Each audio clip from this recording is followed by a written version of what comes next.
All right, everyone. Attention. Grab a seat. I'll be comfortable standing. That's okay. We appreciate y'all coming out and supporting us at our new location. My name is Dexter Harris. This is part of the Glendale, Pasadena, Multi-County Mastery Meetup. A little bit about myself. I'm from South Central Los Angeles. As a youth, I was a third generation gang member. My father was killed through senseless violence. My mother was often on drugs most of my childhood. Was fortunate enough to go to college to get a degree in criminal justice with aspiration to become a parole officer. Got a job working for the school board with special needs children. Became very rewarding and gratifying. I'm an entrepreneur. I have a vending machine business. I scaled it up to 14 locations. I currently have an apartment investment company, D. Harris Group.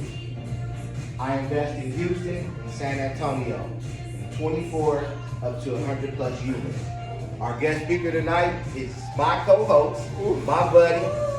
I'm not gonna steal his thunder, Jason Malabute. Are you ready, brother? Yes, sir. Thank you.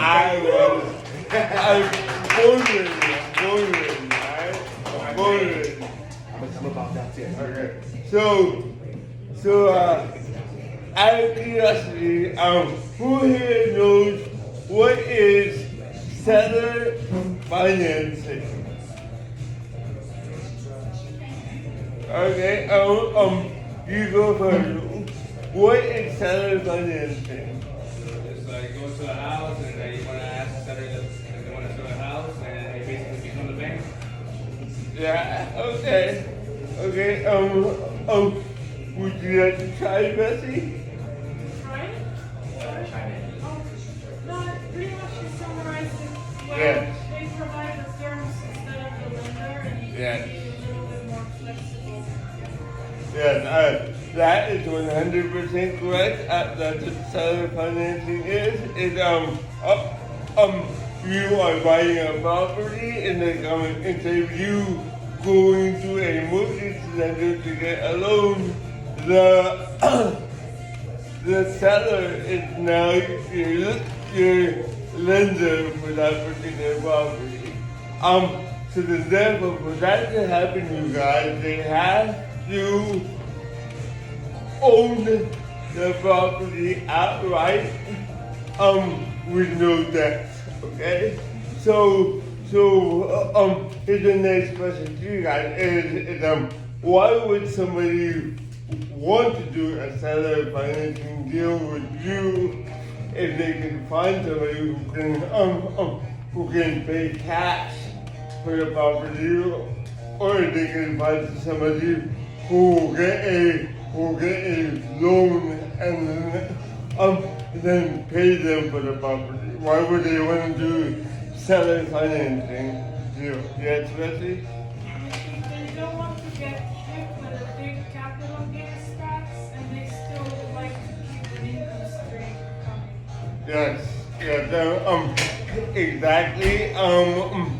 Just to repeat, just in case people didn't hear, some sellers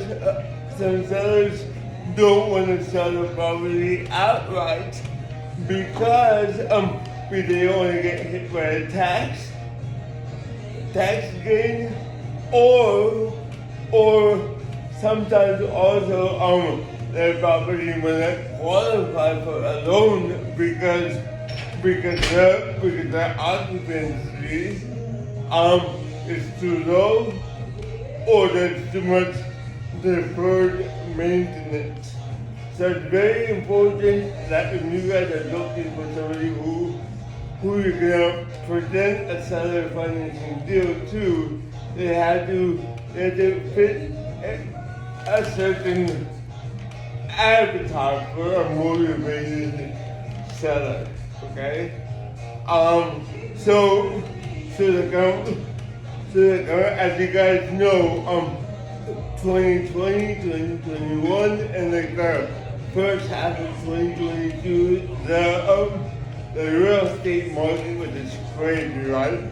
People were paying a ridiculous amount of money for property.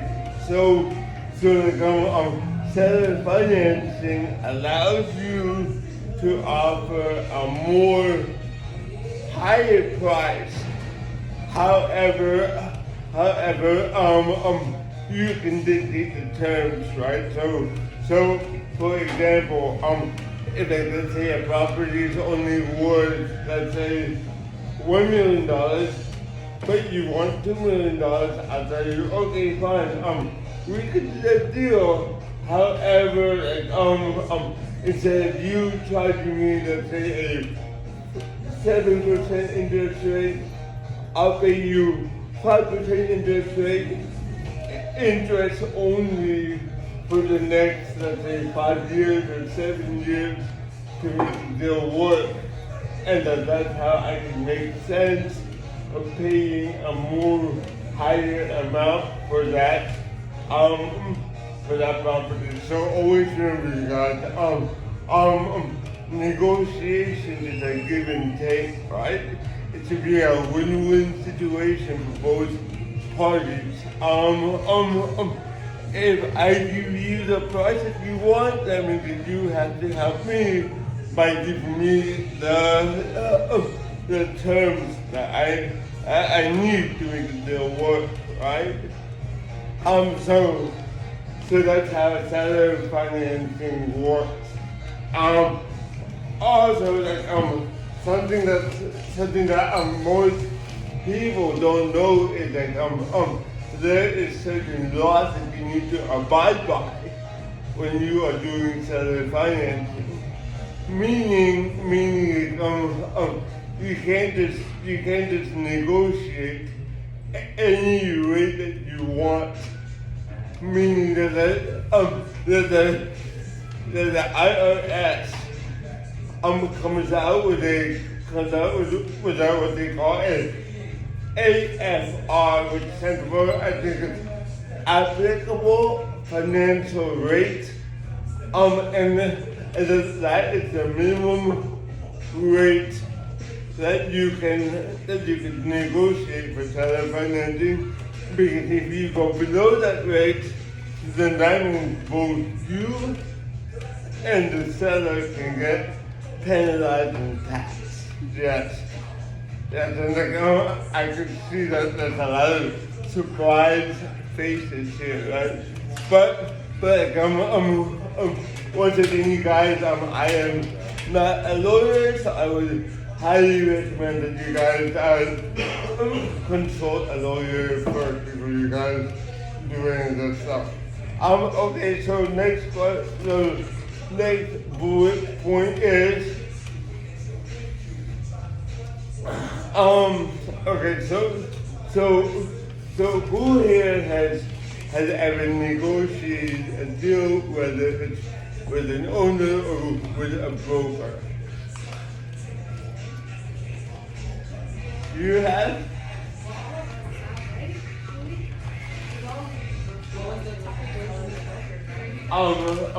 Who here has ever been in a negotiation before when it comes to doing a real estate deal? You have? Okay. So who here can tell me, what is the biggest key? What is the biggest key to a successful negotiation?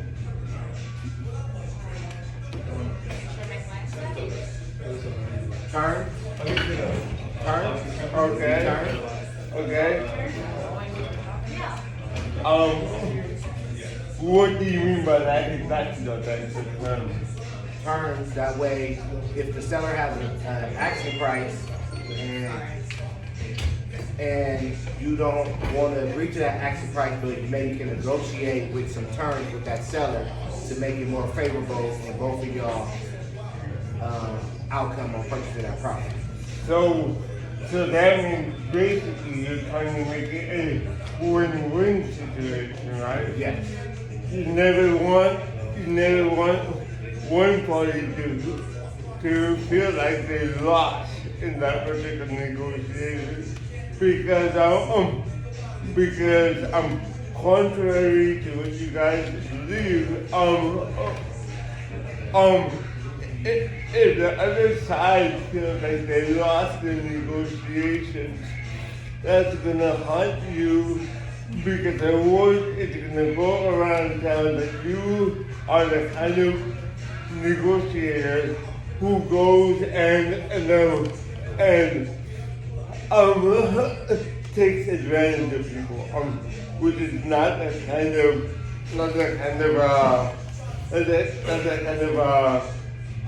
character that you wanna be portrayed about. So that's why you have to make it look like it's a win-win situation for both parties, right? So, for example, here's a real life situation.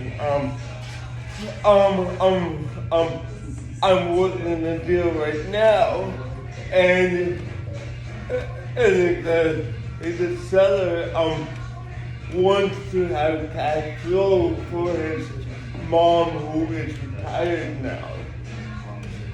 So then that's why I'm proposing a deal where they retain a small ownership in the property.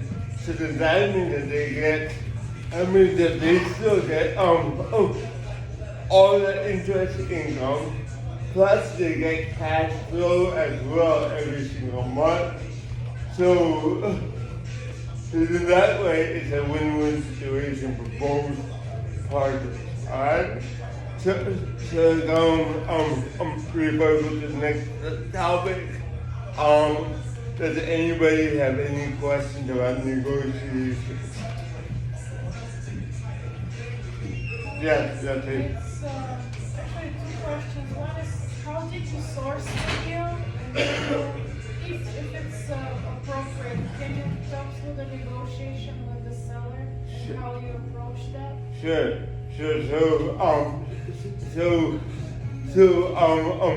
What me and my team does is that we go direct to owner, right? So we do cold calling, we do text, we do social media, and also we send emails. Because based on my experience, you guys, it takes about 5 to 8 attempts of trying to connect with somebody before you can actually get somebody on the phone. And then from there, it takes another 5 to 8 times of following up with somebody before they feel comfortable actually doing a transaction with you. So let me ask you guys that question. All right. Sorry to interrupt you, but you asked that question. Ladies and gentlemen, we have to transition to the patio. Sorry for the inconvenience. It's our first time being here, but the manager just told me he would like for us to transition out there to the patio. So, hold that thought. Appreciate everyone, and thank you very much. A lot of transitioning. I know, right? Transition up.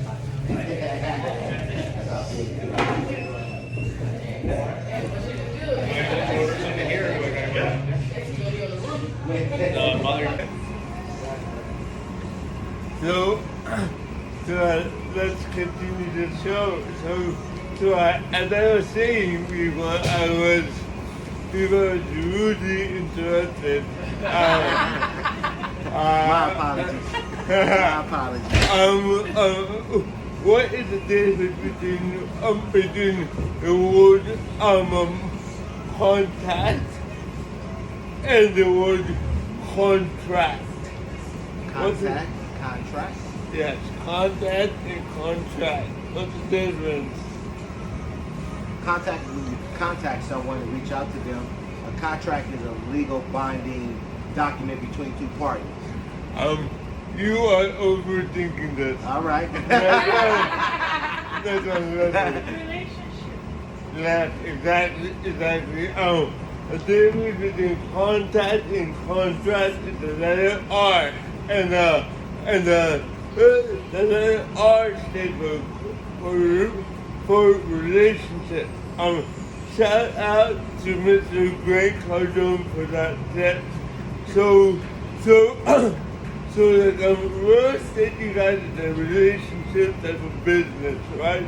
That means you never want to make anything feel like it's transactional. So but I was telling Rusty, I was talking to this particular seller that I'm working with for about more than 9 months now. I've been talking to this seller, and it's very important that people feel like you care about them as a person and not just as a transaction. So one of the things that I do with my leads is that I will call them every single month. And the reason for that is because when you first reach out to somebody, 99.9% of the time, they're gonna tell you they're not interested in selling their property. So like you should not try to change their mind or then rather agree with them and then try to learn what is their pain points, what is their motivation, and then what's going on in their lives, every single time that you're having a conversation with them. Take notes down and put that in your CRM so that the next time that you guys call them, you know exactly what to call them about. For example, if let's say Dexter was a seller, I would call him and I would ask him, "Hey Dexter, Happy New Year. How was your holidays with your family?" And then he would tell me how his holidays were.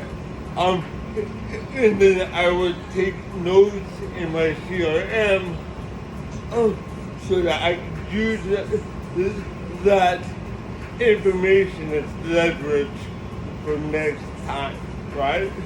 And then you guys, eventually something is gonna happen in the seller's life, whether they need money because something happened, or something broke in the property and they don't have the funds to go and fix it, or a family emergency happens, and then now they had to sell the property, and then guess who is the person that they're gonna think about selling the property to? It's gonna be you, because you have built that relationship with that person, right? And then they go, once they have given you that signal, now it's time to act fast, right? So I have a question for you guys. When somebody says, okay, I'm considering selling my property, and let's say they are in another state, how soon should you guys be booking your flight to go and meet the seller? How soon? Yes, it's very ASAP. If they are open in meeting you tomorrow, then you spend every single cent that you have in your bank account to go fly out to that market and go meet that person. And then something that you guys should always do is always bring a thank you card for the seller as well. because because I just got back from Kansas City to go meet with a seller that I'm working on a deal with, and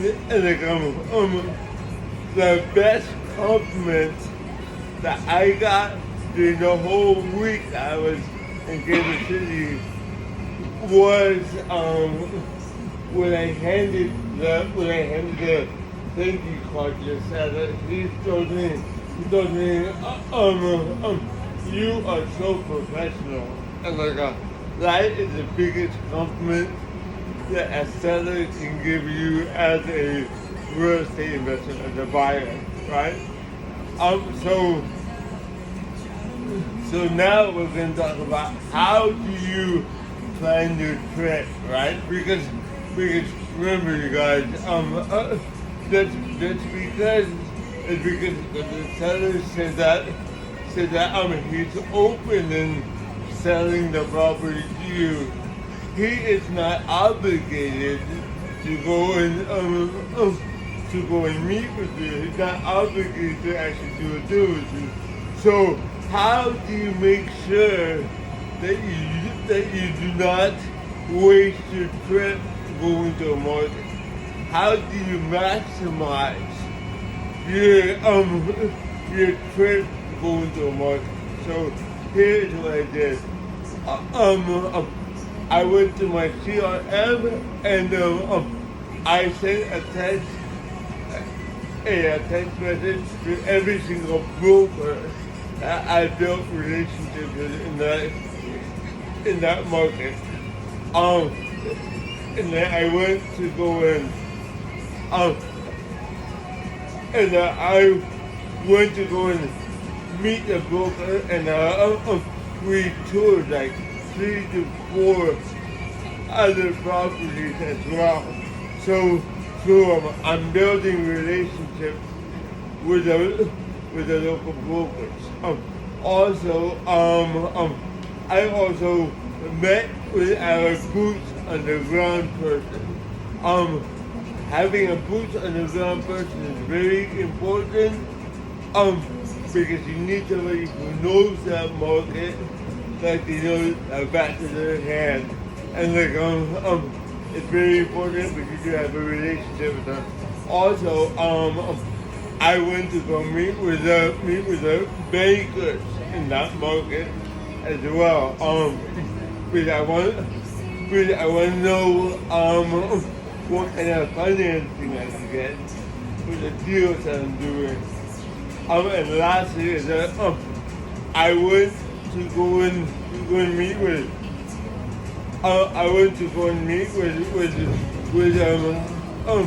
multiple contractors as well.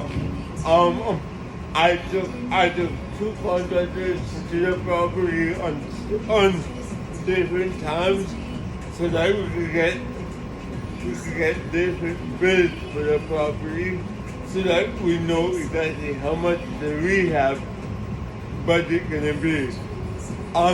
That's important because you need to know how much the rehab budget is gonna be, because you need to adjust your underwriting. You need to adjust your underwriting so that you can have a more realistic offer to the seller, because I'm pretty sure that most of us here is going to be having investors in our deals. And our investors need to hit a certain result. So that's why it's very important for you guys to have very precise underwriting and very conservative underwriting as well.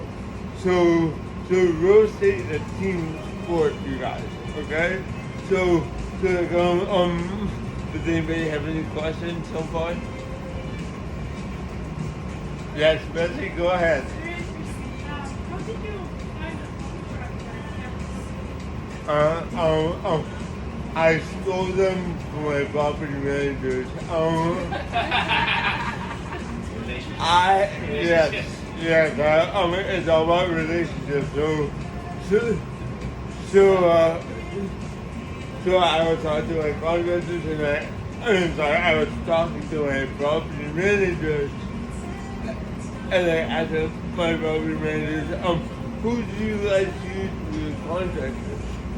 And then what they told me, I actually called the contractor. I told them who I am, and I told them, hey, I'm gonna go to the market next week, and I would really appreciate it if you guys could come to the subject property and come and give me a bid. And they come, of course, they're more than happy to do that for you guys because they're hoping to go and get your business, right? No, I'm not a real estate agent. I'm a real estate investor. So no, you don't need to be. So you just work with agents in that area? Yes, exactly.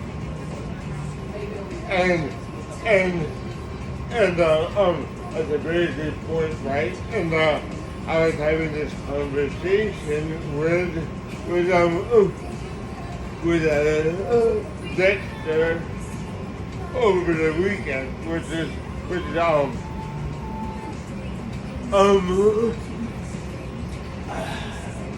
before I went to the market and go and meet with the brokers, they treated me as just another number, right? They were not taking me seriously. However, when I actually flew to the market, met them face to face, and I actually shook their hands, now they can see that I'm a real person, and we were talking about things outside of real estate. So now our relationship has got stronger now, and now they are showing me better deals as well.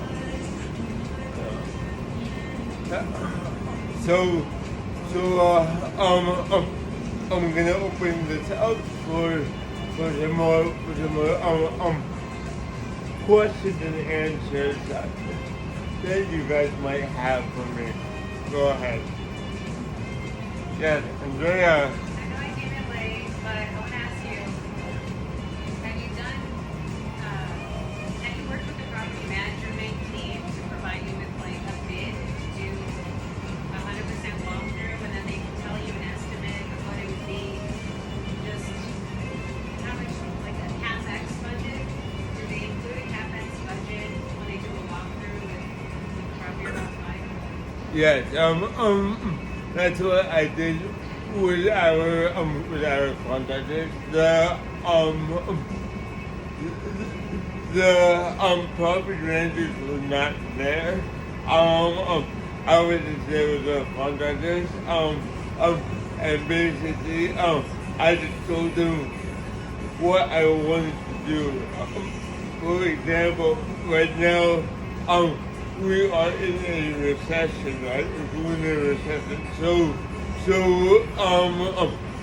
it doesn't make sense for us to be pouring so much money into units. Yeah. So I'm coordinating with our property managers and asking them, how much can we actually push up the rent without us putting a cent into the units, and let's focus on the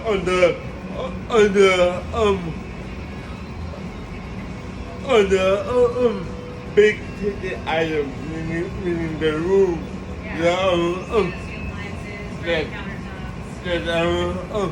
parking lot, HVAC, furnace, stuff like that. Yeah. Any more questions, you guys? Yes. What CRM do you use? Say it one more time. What CRM do you use? I use Podio. I use Podio and like all CRM suck, you guys, but I highly recommend that you guys invest in a CRM because that's the only way that you will be able to take notes for every single seller, broker, and other investor that you guys might have. And more money. Was everything out of state? Yes, it's like I love living here in Los Angeles. However, I would never ever invest there. I would never invest there. What are some of your top lead generation tactics? Cold calling. What list do you pull? Have you ever heard of Reonomy? Reonomy, no. Reonomy is a great software because you can pull a list of all the properties that meet your criteria. For example, my criteria is properties that are 8 to 19 units that's built between 1960 and 2002 in a B or C plus neighborhood out in Indianapolis and Kansas City. So that means I can go to Reonomy, I can go and put in those filters, I can generate those lists. I can research who is the owner of this property, find out what's their phone number, what's their email, what's their social media, reach out to them, build a relationship with them, and then eventually do a deal with them. Do you handle only the acquisitions part, or do you do all of the dispositions as well, or do you work with a team that handles one side, or? Yeah, so real estate is a team sport. You cannot do everything yourself. Right. Right now I'm doing the acquisitions and the underwriting. I'm working with a very experienced asset manager who's been doing it for more than 10 years. And then on top of that, I also have property managers and also mentors who've been doing this for way longer than me. You know.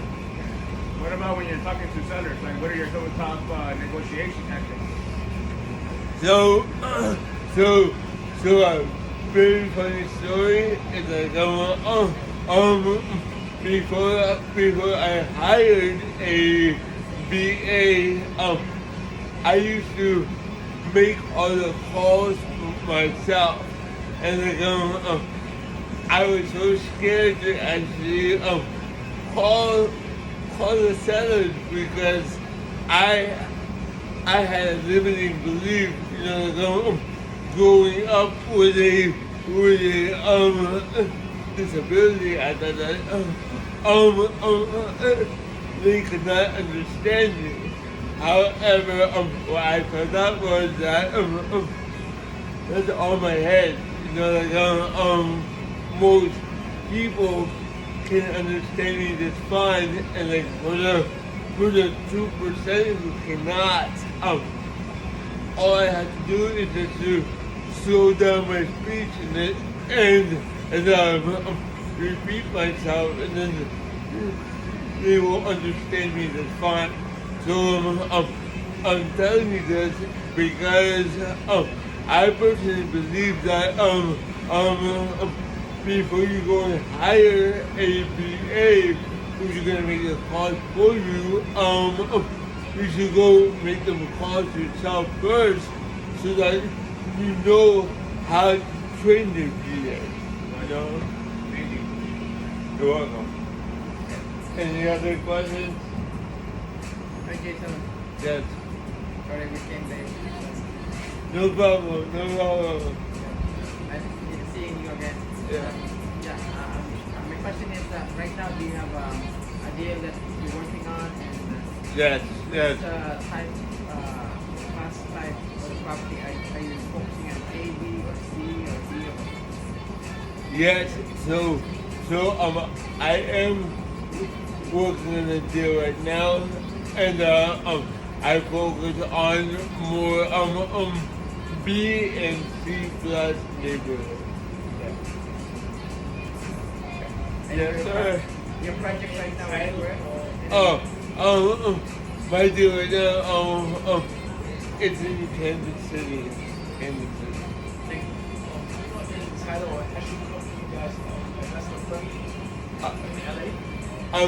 Can you say it one more time? You know any title or actually company as an investment firm for wholesale? I'm working with one that is located in Houston, Texas. I think it's where they are located at. I am more than happy to make that connection for you if you want. Does it matter that it's a different state? No? Any other questions? Yes, the one that you're working on, how many units and what is your area? I will talk to you about that off camera.